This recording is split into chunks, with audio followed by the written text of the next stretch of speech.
Hey guys, welcome to my first vlog.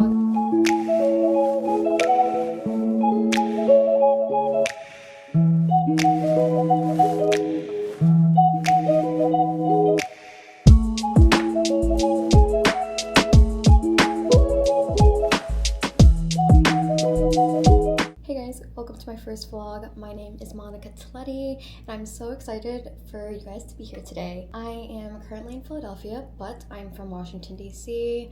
I love fashion, I love art, and I love spirituality, and that's something that I want to share with you guys here on my YouTube channel. Right now, it is Paris Fashion Week, and I've just been watching all the runway shows online to see what's new, these new creations they've created. Of course, Schiaparelli is always a hit.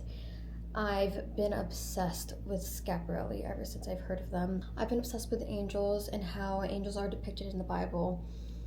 In the Bible, they are depicted as being this flying eye with eyes all around them, or wheels going around the eye. And then I think they might have wings too.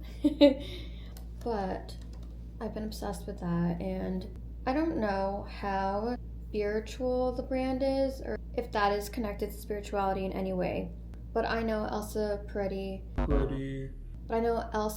Schiaparelli, a lot of the inspiration for her fashion and her designs were from art, and I know she also worked in collaboration with Dalí, Salvador Dalí, to create her dresses. If you Google biblically accurate angels, this is what pops up, and you know, it kind of looks something like this, but I think this is just for the seraphim. This is what I've been obsessed with. Just think they're so beautiful. Here's another depiction that I've seen a lot too. I feel like you see eyes a lot in like Schiaparelli's things, like this image. Like I don't know exactly like what this is, what they created this on, like if it's a piece of jewelry or if it's on their dresses, but you see a lot of eyes, and I'm very drawn to that and inspired by the whole concept of it. Here's some other stuff that they created that has eyes on it.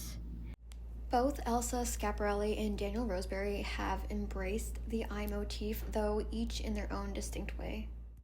I admire Daniel Roseberry's approach to this, how he reinterpreted this iconic motif, reimagining the archival eye-shaped brooches, jewelries, and symbols, and brought them back into the house's collection. And another show that completely blew me away was Matthieu Blazy's couture debut at Chanel. It just felt like a psychedelic fairytale daydream. I think the clothes and the dresses were also very otherworldly.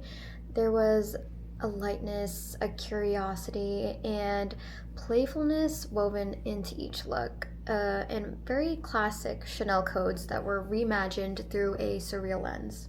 I would say it's like couture seen through a dream and not a mirror. Aside from fashion, I love art. I'm trying to tap into my creative side, and I want to document my journey through this YouTube channel. I've been really inspired by Renaissance art, and I've always been inspired by Renaissance art. In college, I took an art history class, and I was also obsessed with watching the Medici show on Netflix. I forget what it was called. Let's see. Medici show, Netflix. Okay, so it was called Medici Masters of Florence. This is season 1, and they had another season. Season 2 was with Daniel Sharman, called Medici the Magnificent, which focuses on the Medici's grandson, Lorenzo de' Medici. If you're into the Renaissance period, or you're into art, or you're into Italy and the history of Italy, I definitely recommend it. It's not on Netflix anymore, but it is on Amazon Prime, and I'm rewatching it there. So back to art. I have been inspired a lot lately to create art, to learn more about it. I've always enjoyed going to art galleries. Right now I am very inspired by Sandro Botticelli. He created The Birth of Venus, so I decided to recreate my own The Birth of Venus using watercolor. And here it is. I mean, I'm still working on it. I probably won't put some of the characters in it. Can you guys see it? So the original painting, which is called The Birth of Venus by Sandro Botticelli, is one of the most celebrated masterpieces of the Italian Renaissance.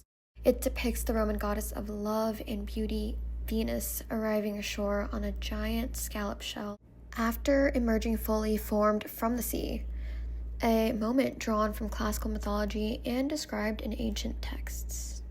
I'm also inspired, and you all are going to say that this is very cliche, but I am inspired by Michelangelo. I was in Rome a couple of months ago. This is like back in September, and I got to see the Sistine Chapel. I went to the Vatican and everything, and it was mesmerizing.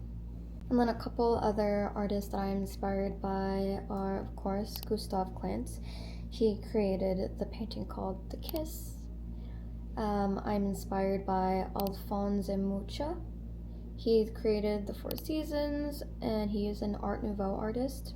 I hope to document and share that part of myself with you guys here on this YouTube channel. Look at how cute my notebook is. This is the Hermes Madison blank notebook, and I'm going to be using this notebook for journaling, just like everything that inspires me, writing about my everyday life, and for manifesting.